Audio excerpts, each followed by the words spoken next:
नमस्कार साथियों। हमने पिछली कक्षा में संधि के बारे में पढ़ा। आज हम पूर्व रूप संधि के बारे में पढ़ेंगे। मैं आपको एक बात पहले बता चुका हूँ पिछले वीडियो में कि हम वृद्धि संधि और अन्य जो अपनी संधियाँ हैं उनके अपवाद हैं उनको बाद में पढ़ेंगे। और अपने रनिंग में जो संधि चल रही है अभी पूर्व रूप संधि ही। पूर्व रूप संधि क्या होती है? देखिए, संस्कृत में पदांत अर्थात पद के अंत में क्या होना चाहिए? एंग। एंग का मतलब है ए और ओ, ये दो स्वर हों और इनके बाद अ हो, हर्ष अ हो, तो स्थिति क्या बनती है? स्थिति इस प्रकार से बनेगी, पदांत एंग के बाद अ हो तो अपने जो आदेश होगा वो इस प्रकार से होगा कि पूर्व रूप एकादेश। पूर्व रूप एकादेश क्या आदेश होगा? पूर्व रूप एकादेश आदेश होगा। अर्थात स्थिति अपने सामने क्या बनेगी? यदि ए के बाद में अ है तो यहाँ पर हम ए को तो ए ही रहने देंगे, लेकिन जो अ है उसको हम अवग्रह चिन्ह बना देंगे। ये अस के आकार का है, हालांकि इसका जो उच्चारण है वो अ ही रहता है, तो ये हो जाएगा। और साथ में दूसरा जो लिखा हुआ है ओ के बाद यदि अ है तो यहाँ पर भी ओ को तो ओ ही रहने देंगे और ये जो अ है उसको अपन अवग्रह चिन्ह कर देंगे। अर्थात ए का ए रहेगा और यहाँ पर अवग्रह चिन्ह, ओ का ओ रहेगा और इस ए का अवग्रह चिन्ह। उच्चारण इसका जो है अ ही आता है। ये अपने जो है अयादि संधि हमने पढ़ी थी। अयादि संधि का बाधक है। ये जो संधि है वो अयादि संधि की बाधक संधि है। अब देखो उदाहरण के रूप में हम इनको देखते हैं। तो यहाँ पर देखिए ये नियम लिख दिया मैंने। इसके बाद उदाहरण अपना है, जैसे देखिए हरे धन अव।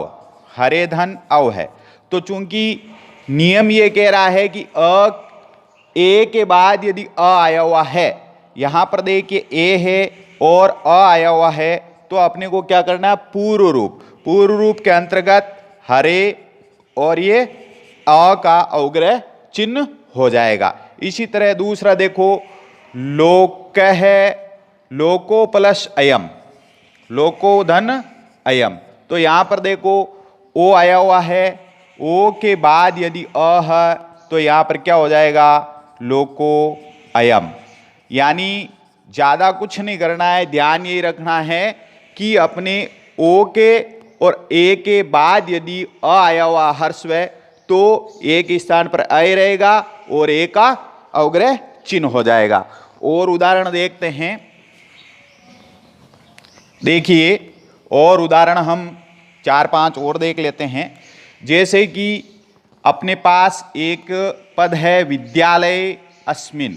अब हम इसका संधि विच्छेद करते हैं। जैसा कि अपने को नियमों में हमने पढ़ा कि ए के बाद यदि अ है, यहाँ पर ये देखिए अ का बना हुआ है और आगे जो है अवग्रह चिन्ह, तो यहाँ अपने को संधि करते वक्त, संधि विच्छेद करते वक्त अपने को ज़्यादा कुछ दिमाग लगाने की आवश्यकता नहीं है। केवल विद्यालय ये तो सेम रह जाएगा और इस अवग्रह चिन्ह का अ में परिवर्तन हो जाएगा, तो ये बन जाएगा विद्यालय अस्मिन, अर्थात इस विद्यालय में। इसी तरह देखो साधो धन अत्र, ये स्थिति है। तो यहाँ पर देखिए ओ के बाद अ आया हुआ है, तो यहाँ पर हम क्या करेंगे? ओ का तो ओ कर देंगे साधो और इसका अवग्रह चिन्ह कर देंगे साधो अत्र। इसके अलावा हम देखिए ग्रामे अत्र, ये है अपने ग्रामे अत्र, तो यहाँ पर हम क्या करेंगे? ग्रामे और धन अत्र। इस प्रकार से ये संधि अपने पूर्व रूप संधि हुई। और भी हम जो है इनके कई उदाहरण हम कर सकते हैं, अपना अभ्यास कर सकते हैं, क्योंकि अभ्यास से ही व्यक्ति पूर्ण बनता है। अब इसकी आगे की संधि में पढ़ते हैं हम।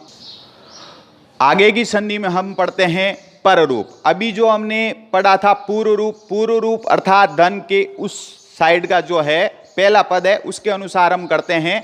अब देखिए पर रूप संधि। पर रूप में क्या है? अवर्णांत उपसर्ग, अवर्णांत उपसर्ग। जैसा कि आपको विदित है संस्कृत में 22 उपसर्ग होते हैं।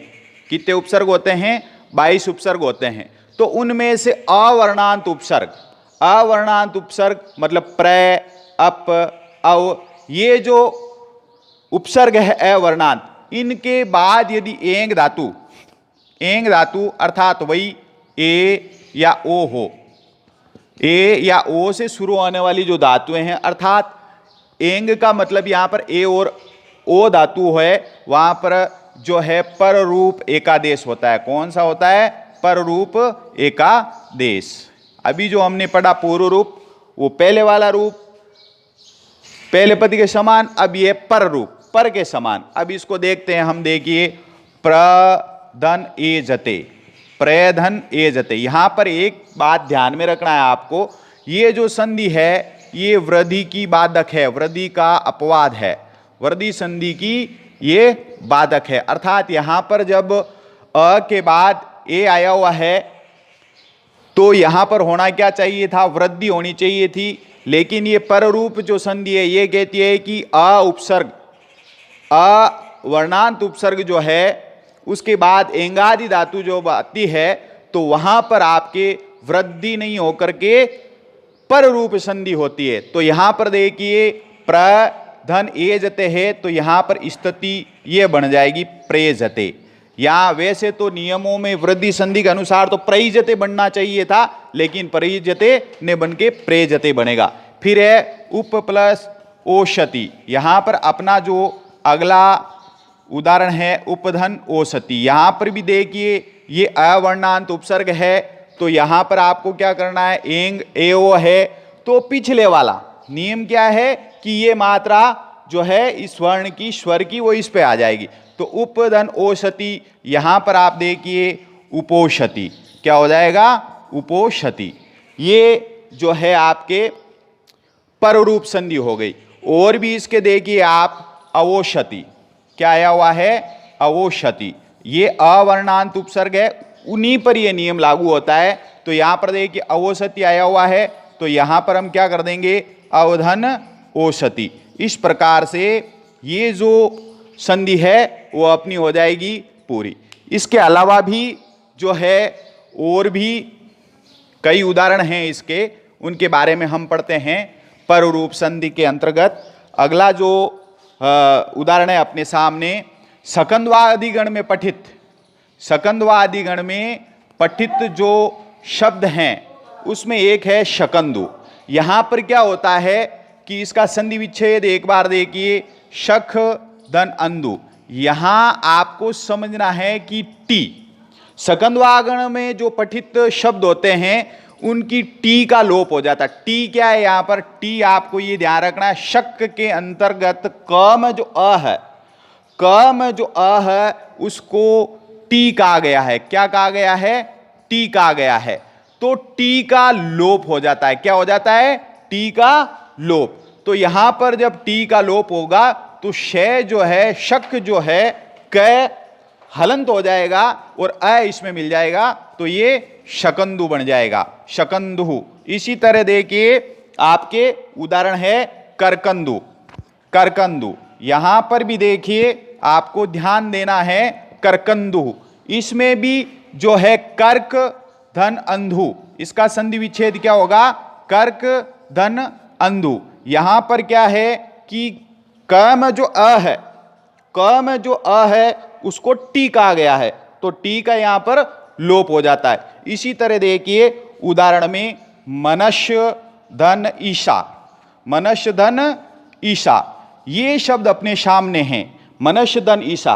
तो जैसा कि परूप संधि में बताया गया है कि शकंदवादी गण में जो पठित, ये शकंदवादी गण से में पठित है तो यहां पर मनस, मनस जो शब्द है उसमें जो अस है, मनस में जो अस है उसको क्या कहा गया है, उसको टी कहा गया है। तो जो सूत्र है, सूत्र मैं आपको नहीं बता रहा हूं, केवल आपको यह समझाने का प्रयास है कि सूत्रों की आवश्यकता नहीं पड़े। तो यहां पर देखिए अस जो है टी, अस को क्या कहा गया, मनस में टी कहा गया है। तो टी का लोप हो जाता है, टी का लोप होते ही ये मन आधा रह गया, ने भी हलंत है और ईसा जुड़ गया, तो यहां पर मनीषा शब्द की संधि हो गई। इसी तरह देखिए पतंजलि, बहुत ज्यादा कंपटीशन एग्जाम में इसका संधि विच्छेद बहुत ज्यादा आता है। पतंजलि जो शब्द है इसका संधि विच्छेद, यहां पर देखिए इसका जो संधि विच्छेद होगा वो होगा पतत धन अंजलि, पतत धन अंजलि। तो यहां पर ध्यान देने बात यह है कि पतंजलि में जो अत है, यहां पर पतत में जो अत है वो टी है और टी का क्या हो जाता है, लोप, तो बचता है पत, वो भी क्या बचता है, हलंत पत बचता है। तो यहां पर जो अंजलि शब्द है वो जुड़ जाता है, तो यहां क्या स्थिति बन जाती है, पतंजलि ही।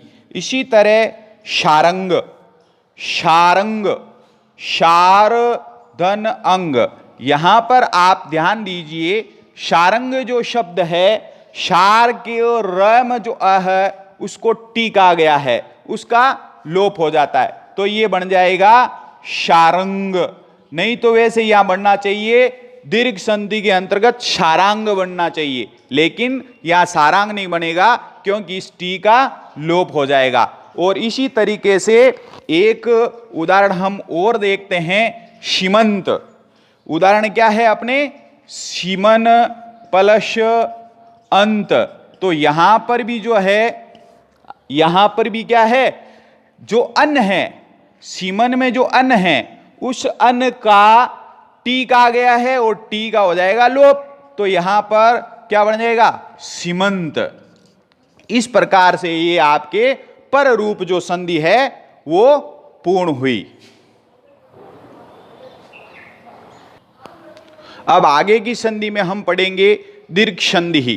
तो यहां पर ध्यान देने की बात है, दीर्घ, दीर्घ का मतलब बड़ा, तो बहुत आसान संधि है। स्वर संधि में सबसे आसान जो संधि है वो दीर्घ संधि है। यहां पर देखिए नियम क्या है, अकय स्वर्ण दीर्घ है। अकय स्वर्ण दीर्घ सूत्र क्या कहता है, देखिए ये सूत्र कहता है कि प्रथम पद के अंत में, प्रथम पद के अंत में अ या आ है और उसके बाद जो द्वितीय पद है, द्वितीय पद में भी अ या आ है, तो वहां पर दोनों के स्थान पर क्या हो जाएगा, आ आदेश हो जाएगा, ठीक है ना। फिर दूसरा नियम इसमें यह है कि अपने ई, ह्रस्व ई और दीर्घ ई के बाद, के बाद मतलब यहां पर प्रथम पद के अंत में ई या ई है और इधर जो है द्वितीय पद के, द्वितीय पद का जो प्रथम स्वर है वो ई या ई है, तो वहां पर हम दीर्घ ई कर देंगे। और फिर तीसरा नियम है ऊ या ऊ के बाद यदि ऊ या ऊ है तो हम ऊ कर देंगे, और इसी प्रकार से री या दीर्घ री है तो हम वहां पर दीर्घ री कर देंगे। तो यहां पर देखिए अपने आसान सा है हिम धन आलय, ध्यान देने की बात है, बहुत आसान संधि है ये हिम धन आलय। यहां पर आप देखिए हिम धन आलय, यहां पर अ है, यहां पर आ है, तो दोनों के स्थान पर हम नियम देखते हैं, दोनों के स्थान पर क्या हो जाता है, आ हो जाता है। तो यहां पर दोनों के स्थान पर आ होगा तो ये शब्द बन जाएगा अपना हिमालय है। इसी तरह अपने रजनी धन ईश है, शब्द क्या आपने, रजनी धन ईश है, तो यहां पर क्या हो जाएगा, रजनी सह, क्योंकि ई दीर्घ है और दीर्घ ई के बाद दीर्घ ई आ गया तो ये रजनीश है। इसी तरह वधुत्स्व, वधु धन उत्सव, वधुधन उत्सव है, तो यहां पर भी देखिए ऊ है दीर्घ और फिर ऊ है ह्रस्व, तो अपने नियमों के तहत दीर्घ ऊ हो जाएगा, तो यहां पर वधुत्स्व, वधुत्स्व हो जाएगा। और अगला उदाहरण हम देखते हैं, होत्री धन ऋकार है, होत्री धन ऋकार है, तो यहां पर देखिए इधर री है और यहां पर भी री है, तो ये दीर्घ री होकर के क्या स्थिति बन जाएगी, होत्री कार है। इस प्रकार से ये दीर्घ संधि है जो आसान संधि आपके है। इसके और हम उदाहरण देखते हैं। देखिए दैत्य धन अरि, क्या शब्द है, दैत्य धन अरि अर्थात दैत्यों का दुश्मन। तो यहां पर अ के बाद यदि अ आया हुआ है तो आ कर देंगे, तो यहां पर क्या हो जाएगा, दैत्यारी, क्या हो जाएगा, दैत्यारी। और इसी प्रकार से हम देखते हैं विद्या धन आलय है, तो क्या बन जाएगा, विद्यालय है। आ के बाद आ आया हुआ है तो वो स्थिति क्या बन जाएगी, विद्यालय। इस प्रकार से हम संधि को, दीर्घ संधि को पहचान सकते हैं।